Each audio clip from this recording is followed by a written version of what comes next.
Yo, what's popping? So, some banger matches. Absolute bangers from NA today. First up, the Atlanta ran into LA Gladiators. So, the stakes of this game, if Atlanta wins, they are in the tournament. If they lose, they are out.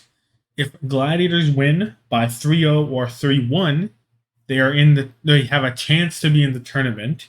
If London loses to Toronto by a score of 3-0 or 3-1, that is their stakes. So it ends up being a 3-0 for the Gladiators, which is huge. So Atlanta playing Kai Speedley, Hawk, Vigilante, and OG. Gladiators playing Kevster, Happy Space, Feud, and Funny Astro. They have, of course, moved away from Reiner after their win against Paris last week. And it's paid off because like this team as a whole looks much better, and Space honestly looks much better on the Junker Queen. So Li Zhang was at 2-1 for the Gladiators.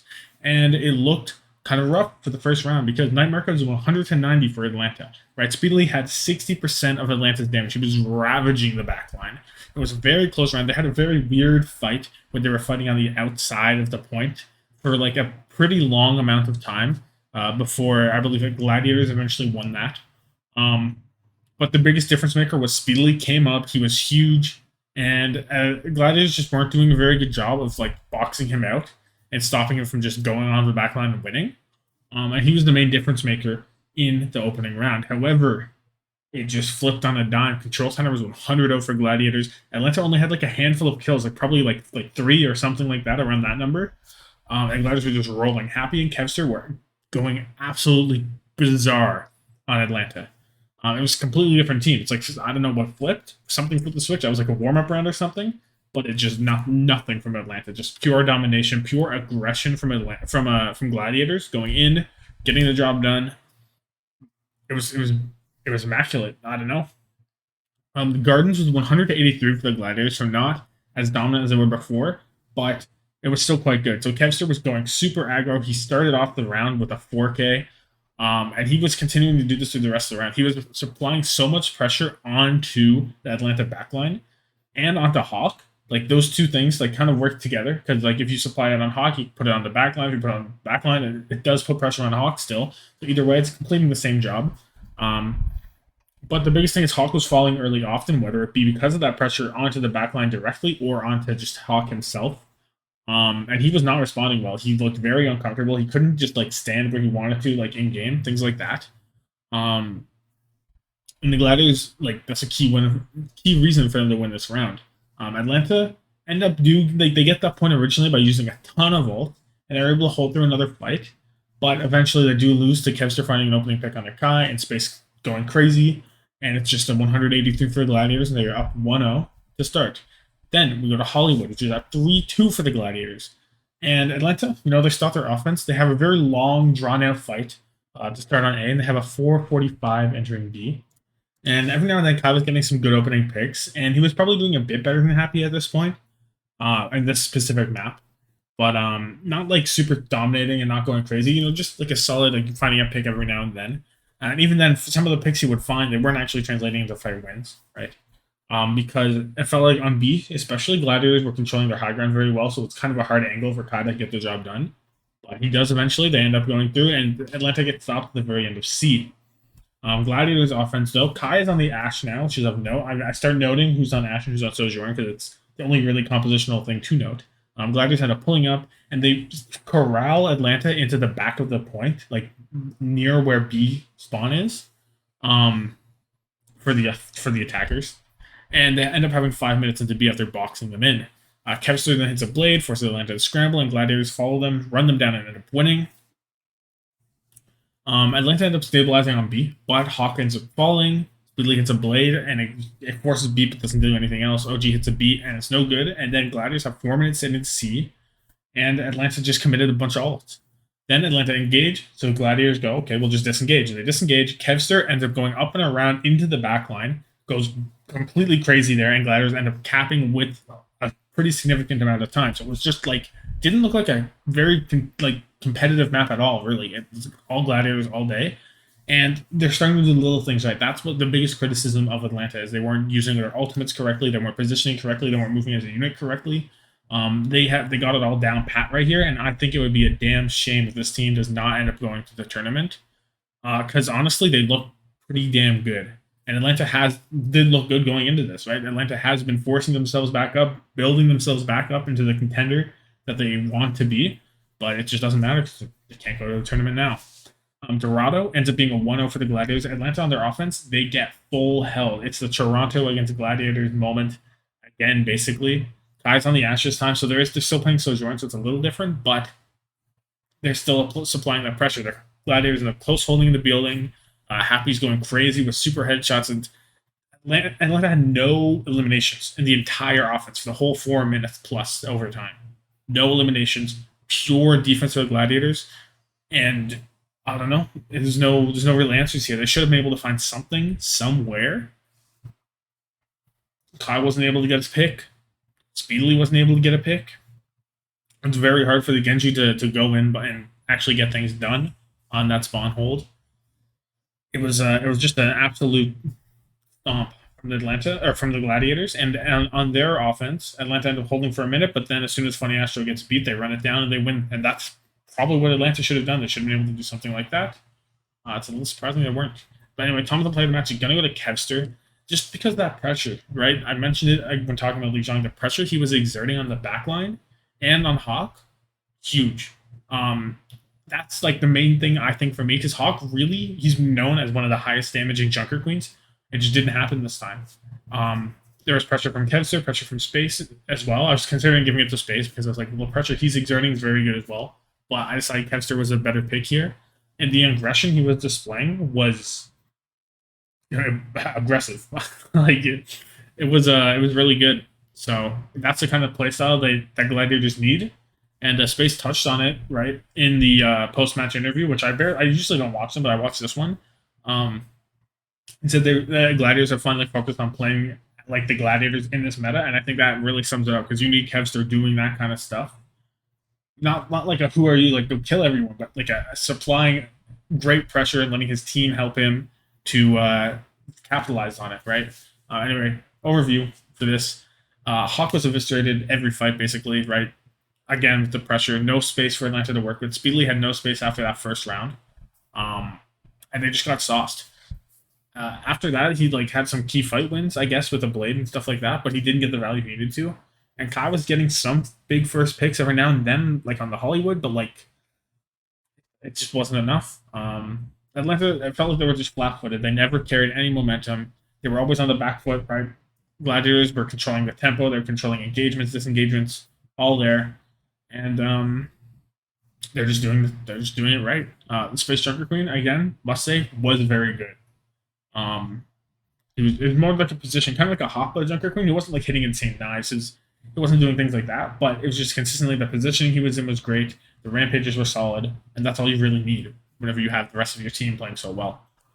So now, going on to the Paris Eternal against the New York Excelsior. This playoff implication was if Paris got a win, it would maybe disrupt some things with New York and Gladiators and things like that, but realistically, that didn't happen. They did get a map. It was a 3-1 victory for New York, but barely. So Paris ended up playing Dove, Maltel, Cry, right? Rocket Attack, Luke Mino. New York playing Yaki, Flora, Killing, Gang Ninja, and Ansun J. No surprises. It loses a 2-0 for New York.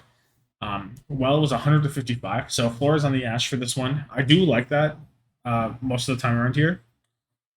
But yeah, I like the Ash on some Ilios maps, specifically Lighthouse. I think it's very good on Lighthouse. Malthal ends up opening up the round, and Paris get the first initial cap, but then New York come back, and Paris just all vacate the point. They end up getting a free flip, which kind of hurts them in the long run. Malthal slowly burns to a dynamite as Rack, as I forget who's playing Brig in this. It is Rack, right? My bad. Hold on. Okay, it is Rack. Just had to make sure that I wasn't spewing nonsense. Rack accidentally gave a pack to Dove instead of Malthal, so he slowly burned from the dynamite, which was very, very sad to watch. But New York are controlling space very well. They're doing a great job of letting Paris walk into space they want to control, whether it be with Bob or with Dynamite or with anything, and then they take it away very quickly. So it's kind of like a fake sense of security, like, oh yeah, we have this space, but you actually don't. It's actually highly contested, and they lose very often. Lighthouse is 100-0. New York go point early. Ansu J ends up getting 2 environmental kills, and it's just a huge DPS dip. Dove and Malthal were fighting for their lives to have more Ultrich in the point. Dove literally did not have an ultimate after it got to 100. Malthal just barely had a blade in time. But the huge thing was the DPS diff, like massively, with Flora on the Ashe, Yaki on the Genji.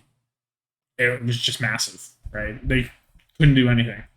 Um, Going over into Paraiso, that's a 1-0 for New York. That's not true. Is it? No, it was a 2-1 for New York, I believe.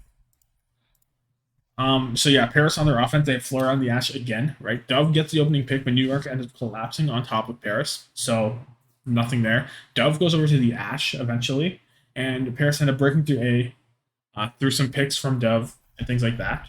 Ultimates, of course. And they have 230 into B. And after this, New York immediately spawn hold at the choke, and then they go further. Multi ends up breaking the spawn hold 2 minutes later, though.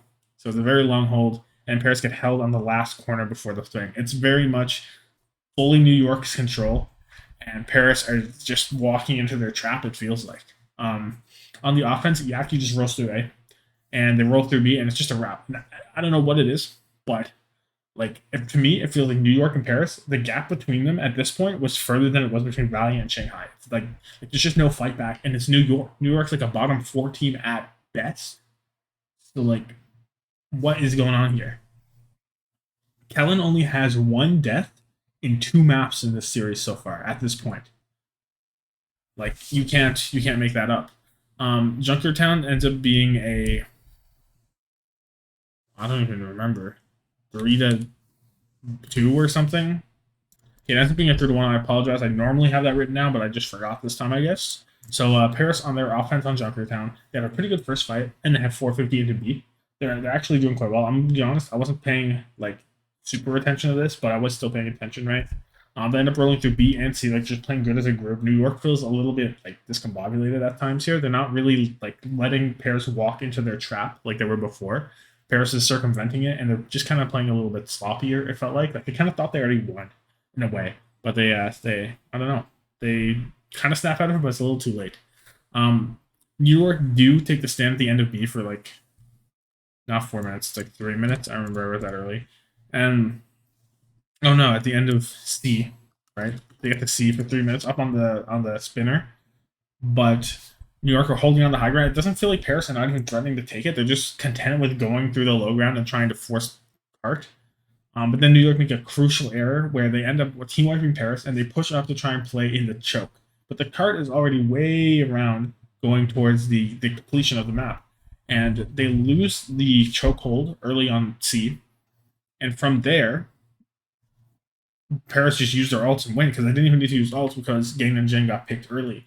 So New York just couldn't disengage, and Paris ended up winning. So they make a huge error there and let Paris cap with 16 seconds remaining.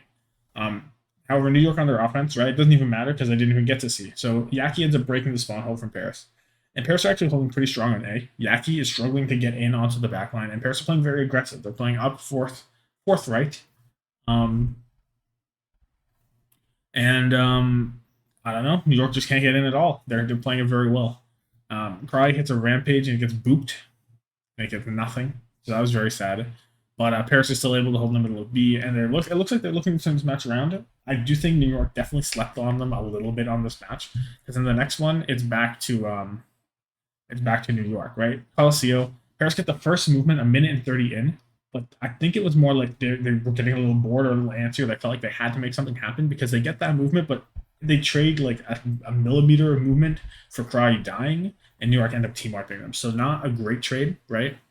And New York were just kind of rolling them. They get the checkpoint with 7 minutes left, and from there, even though they don't get that much further, they do push a little bit more, but it just felt like they had control of the match, to me. Kind of letting Paris push back a little bit, but they were always solidly like in control. Paris were back to not being very good, right? And they did fight back, and they were able to get the checkpoint in overtime. But as soon as they got that checkpoint, as soon as overtime hit, New York just took the ults they were saving, stormed onto them, and New York ended up winning. So that's that game. So playing the match for me is going to be Flora, actually. I think he had Dove's number pretty solidly throughout this match, whether it be on Ashe or the Sojourn that he was playing. And he was just clicking heads pretty well, shutting down Dove or Malt before they could even really be a threat. But I think it was like a huge contrast in roles. I think that New York just kind of dominated like 3/4 of the map. So it felt like New York all the way, and like Paris looked decent on Junkertown. So shout out to them. But other than that, like I think it was. I really do think it was more of New York sleeping on them. I'm kind of like giving them a pity map in a way. Um, but yeah, Paris just don't match up to New York. It feels like especially in DPS. I'm gonna keep saying it. Delvin Malthel were getting hard dipped by Yaki and Flora, just completely the whole series basically. Malthel showed up on Juggertown a bit, but like again, okay. I think the backlines are actually pretty even. I am giving an edge to New York a little bit, but Paris's backline to me doesn't feel like it's holding them back against New York at least. I don't know how high to actually rate it compared to the rest of the league. Probably not that high, right? But even enough with New York, and yeah. So nothing around there. And for the tanks, I think it's pretty even overall. I think. Maybe give an edge to Kellen, but a very slight one. Like I give a bigger edge to the supports for New York than the tank. But going back to Junkertown, if Paris were able to play that aggressively and taking the fights to New York and not kind of like letting them play how they want to be played, and not letting Yaki get into the backline, they would have had a much better series. But unfortunately, it just doesn't happen again, and it's just a mechanical differential, I think. Overall, even a positioning differential, you could say. So not a great showing from Paris, but when is it ever, right? And now on to the main event, the San Francisco Shock against the Dallas Fuel. This is for the first seed overall. So Shock playing Kilo, Proper, Coluge, Finn, and Violet. Dallas playing Sparkle, Edison, Hanbin, Fielder, and Chio. Ilios, 2-1 for Dallas off rip.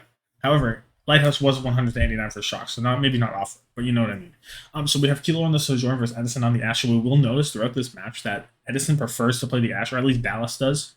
And I kind of rate it for them because most of the time I like the Sojourns that are able to get you those quick picks, and maybe they aren't as team oriented in this meta. But Dallas is very much a team where they are very good macro positionally, and they know what win comes they want and things like that. So I think that Ashe is perfect for them, and I'm really glad that it works out for them. I'm an Ashe believer, sometimes, not all the time, but for Dallas, for sure. For Shock, for example, not as much. I think the Sojourn's much better for them. Anyway, Shock take the early point, and Sparkle ends up killing 4, while Proper is only able to get Edison, which shifts the point back to Dallas, or to Dallas. And Dallas, again, next fight, they let Shock take the point, but then they bob it and win. So it's almost like they're letting Shock position themselves to take the point. They're like, okay, you can have that, but we're going to actually win the fight and win more overall. It doesn't actually work out like that, because the next fight, Proper ends up killing 5 whenever a bunch of ults are used.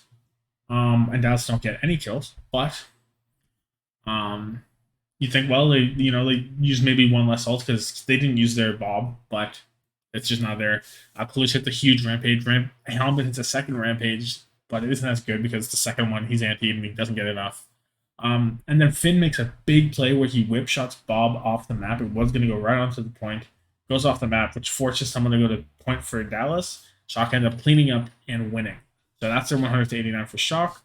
Next is Ruins, which is 100-99 for Dallas. You have Kilo on the Sojourn, that's not the Ashe again. Finn, this is the biggest highlight for me, is Finn hits a sick whip shot on Hanbin, sends him up into the air, so the Rampage actually propels him off the map. It's absolutely insane. But for this map, it felt like Proper and Sparkle, like their matchup that they were doing is hugely impactful. Whoever kills more in a fight is going to win the fight. Whoever kills each other is going to win the fight. Sometimes Edison and Kilo have a more important duel, but for this specific map, it was definitely on the Genjis, and Sparkle ended up coming on top, which actually happens more often than it doesn't. But yeah, that's the biggest takeaway from me on that one. Well, it was 100-0 for Dallas. Again, saw Shock Sojourn against the Dallas Ashe, and Dallas just aren't letting Shock in at all. Proper is struggling to clutch out any fights, while Sparkle is just going crazy on the backline on WoW. It's just they're Shock can't even approach the point. Dallas are like in front of it, and they're basically playing like chokes. But you think, well, Ilias World doesn't really have any solid chokes. The Dallas Fuel, they do. Whether it be on the right side, on the left side, they got it covered. They know where they're going, and they're getting the job done on the back line for sure. So it ends up being a 2-1 for Dallas on that. Pariso, 4-3 for Dallas. So it's Ashe vs. Ashe, which I agree with on this map. I think Ashe is probably better. Sparkle's going crazy. Kilo has waken up, and he's getting a bit better. He's doing better than Edison, I would say, right now. But Hanbin is making huge space for Sparkle, which is pretty much the difference maker because Proper is still doing work, but he's not going crazy, right? He's not getting as much support from Kaluge compared to what Sparkle's getting, and Sparkle's able to get more done. And Fielder makes an incredible play. Again, the Brigidos make huge plays on Robert to finish them out because Bob was going to the point, right? Fielder hits the whip shot, goes him off the point, and Chalk actually ended up C9ing basically because I thought Bob was on the point, but he actually wasn't. So let Dallas cap with 119, and that is huge because Shock also capped with it in overtime. So because it's Paraiso, Shock don't get an extra inning basically. So now Shock on the offensive playing Sojourn against Ash, which sure, but Edison is controlling the pace of these fights with the dynamite as he is meant to do. And it looks like Dallas is just going to full hold, but then Sparkle overextends. Dallas have to back up and give a lot of space and basically like most of the point. Shock actually get off the point as well and chase them down, but they end up winning and have 230 entering B. But that's not a lot of time if you want to finish with any time. And on B, again, it feels like Ash is getting more value than Sojourn. And after one fight, Kilo does actually go over to the Ash. And it looks pretty bad for Shock, but then Proper is able to clutch up in overtime to have 130 going to C. But that's just they have a minute 29 to actually cap if they want a chance, and they have more ults heading into overtime. And Dallas was just playing for the overtime; they just didn't want them to get that extra round. It felt like, and even though Shock win in the overtime pretty handedly, Dallas completed their goal, and they have 119 to get a single tick, and Sparkle opens, gets a big pick on Kilo. And after that, there's nothing to stop Edison from going crazy. So Edison goes wild, and they end up getting their single tick to complete Paraiso for the 3. Next is on to Dorado. 3-2 for Dallas. Just wait. That's not true. Okay, so anyway, Dorado. 3-2 for the Shock, right? 3-1 win for Dallas overall. On the offensive playing Ash versus Ash and Dallas, early high ground, they do their high ground spawn hold and it fails instantly. Now sort of just unable to stop any of Shock's momentum now. Other than that, they stabilized a little bit at the end of A, but other than that, it was kind of a roll for Shock. Proper and Kilo just have lots of space on B to go huge. Kalush is just hitting better rampages than Hanbin. And there's one really sick play I want to highlight where Kilo actually snuck up onto the high ground and ends up coach getting Fielder off into the Shock team below him, and that gets them a lot more progress on B. And just little things like that was really good. This kind of Dorado kind of is like Shock's best way. It's really good for their team because Kilo has a lot of space, a lot of good angles to work with. Proper has a lot of different flank routes to get to the back line, and it just lets them play their game really well. So I think that really helped them. And anyway, on Dallas's offense, Shock close holds. It burns like a minute, not that great. Edison's hitting some nice shots and he ends up getting through A. And then he does even more large amounts of work on A and B, but on C, it just all stops. He's unable to find the angles he actually needs, which makes sense. It is much harder on C to get the good angles as a hit scan. And Sparkle isn't really performing as well as he was the previous 2 maps. So Edison ends up swapping with Sojourn with a minute left because he's on the Ash before now. Doesn't really matter. And Dallas get held on C. And then we go over to New WINSTREAK. Dallas full cap with like a minute and a half left. So Sojourn for Sojourn, the new WINSTREAK, of course. And it's all Shock for the first 3 minutes. They get like all their 55 meters that they wanted in the first 3 minutes. But then Dallas end up winning a fight near the checkpoint while using less ultimates. Then they're able to bring it back all the way to the checkpoint and then they back off because they're like, well, we don't need to push anymore for now. They back up, they play really smart. And the biggest thing here is they picked which fights they wanted to win with what ults. They let Shock go all the way back to the barricade multiple times even, but they picked that they wanted to win that fight. They were able to carry the momentum because Shock was always like, oh, we have these ults, we're going to do it. It didn't feel like they were ever holding out to deciding which fights they wanted to win. They wanted to win every fight. Where Dallas was like, we don't want to win this fight. We're okay not doing it. We'll win the next one. That was the biggest difference on New WINSTREAK. And now them capping all the way at the end was just kind of a bonus because Sparkle was in no man's land after failing and dive onto Proper. He ends up getting topped off by Fielder with the packs, and he's able to go crazy on this backline that he kills both supports, so they end up full capping. That's just a a byproduct of, well, if you pick which fights to win, eventually sometimes fights will just win. They'll just have a way of winning themselves, and that's what happened there. And this whole thing to me was a pretty good showcase of why Dallas might be a better team or is a better team. I think it's pretty safe to say after watching that they just look better. So Tomlin played a match. He's going to be Sparkle. He went toe to toe with Proper, right? And yeah, he probably had more support than Proper, but he still outperformed him most of the time, whether it be with blades, just raw, the pressure he was exerting. I think it was a bit better, and that's why I'm giving it to him. And I could have went to Edison. It could have went to Hanben. It could have went to Fielder. Even Chio, I would argue. Probably not. But yeah, I could have went to pretty much anyone you want. I picked Sparkle because I think whenever you're matching up against Proper, it's so important that Sparkle was able to match up with him and compete at the same level, and he did, and that gave Dallas basically didn't give Dallas an edge, but it took away Shock's edge, which let Dallas play to their strengths. So to me, this match showed that the core of this meta, right, is always teamwork is greater than individual performance. We've been saying it since the Reiner tweet, right, where he said no skill meta. That is the skill, is the teamwork, it's the macro decision making. Dallas had better macro decision making than Shock, right? And they ended up being the winners, and pretty solidly the winners. So it wasn't like particularly super close. It was a very entertaining match, but it wasn't specifically close, right? Dallas again showing that Ash has some merits over Sojourn, right? Especially if you want to play like Dallas, where they're playing the more team oriented, the macro decision making, where they're playing very good Jotes meta, right? I still think that Sojourn is the right pick for Shock because it's more valuable for them because they're so focused around Proper. Is for just Kilo. If Kilo's able to get a pick, that's great. Because what is a Dynamite doing for Proper? Not a lot. He's not really changing his game plan. So it showed you that, yeah, Dallas is playing the more controlling game. They understand the Ash. They like it. And it suits them very well. Chalk still played a great game, right? But the clear over reliance on Proper hurt them in the end. If Proper can't get the job done, Kilo's not going to. Even against Edison, who isn't a particularly great Ash or Sojourn, right? He's been solid. He's better than average, but he's not Lip or anyone like that. He's Edison, right? Kilo should be able to match up to him. Kilo should probably, if you want to hold Kilo to the standard that he's been held to a lot this season, he should be outperforming that, but he really didn't. So yeah, they couldn't rely on him to get the opening picks as much, and it kind of hurt them. And again, I want to highlight, I talked about it a little bit earlier, how good Finn and Fielder were at hitting big whip shots, whether it be on Bobs, Rampages, Genjis, just in general. Super great break work. So, like, it's not even like a backline diff. I think the backlines were pretty damn even overall. The individual play was matching up very well. It's just that Dallas as a whole, the Dallas Fuel Hive mind is still real. It's still an absolute force to be reckoned with in this meta.